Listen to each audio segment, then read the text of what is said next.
Pinaka-worst na sinabi ng isang anak sa isang ina, "Mama, hindi naman talaga kayo ang tunay na may-ari ng buhay namin. Ginamit lang kayong instrumento ng Diyos para mailuwal kami.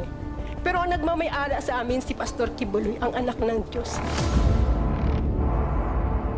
Dati po akong full-time din, 1993. Katulad din ng iba, ginawa din kami taga-produce ng pera through sa paglilimo sa iba't ibang paraan. 2021, November 25, lumabas ako kasi nagkaroon ako ng ulcer.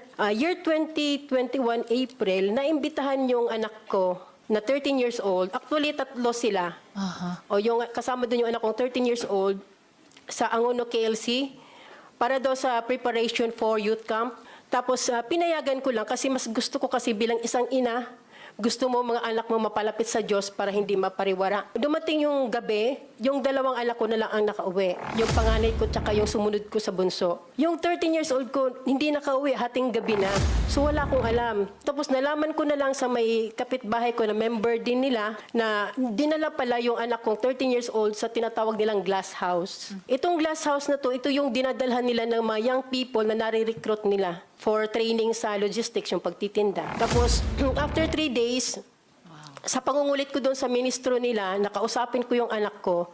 Nakausap ko siya sa cellphone through sa youth leader na na-assign si Rima Faune. Bigla akong nagulat dahil ang nag-iba yung salita niya. "Mama, hindi na ako mag-aral. Kasi babalik na ang Panginoon, tapos si Pastor Kibuloy mag-glorified na." So nagulat ako kasi masipag yun mag-aral. Sabi ko, "Anak, kahit pa mag-glorified si Pastor Kibuloy or bumalik ang Panginoon, magpatuloy ang mundo, hindi totoong matunaw ang mundo.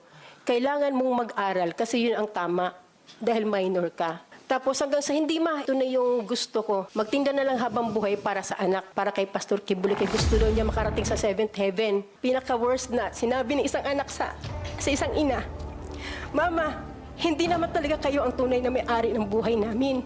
Ginamit lang kayong instrumento ng Diyos para mailuwal kami. Pero ang nagmamay-ari sa amin si Pastor Kibuloy, ang anak ng Diyos." Dito ang pinakamalaking problema, ma'am, dahil pineke nila yung pag-aaral ng anak ko. Kinuha nila yung report card, previous report card ng anak ko ng grade 8, tapos PSA, kunyari in-enroll nila. Pero sa isip ko bilang isang ina, paano ang isang bata nakakapag-aral ng mula umaga hanggang gabi, madaling araw, nagtitinda ng otak? Di ba hindi yun, hindi dapat? Paano makapag-aral isang bata? 13 years old lang yung anak ko. Nagpatulong ako sa teacher niya dati, grade 7. "Ma'am, pakitrace kung talagang ba na-enroll ang anak ko." Wala siyang makitang pangalan ng anak ko naka-enroll, pero sinabi niya naka-enroll. Sabi ko, pupuntahan ko yung hideout nyo kasama ang DSWD at DepEd, may kausap na ako. Siguro sa takot nila mamang iskandalo, hinatid nila yung anak ko sa bahay. Pinatanong ko po sa teacher, pina-interview ko ma'am siya sa teacher. Kung nag-aral ka, sino ang teacher mo, kung online man o sino ang principal mo sa JMC. Ma'am, wala po siyang alam.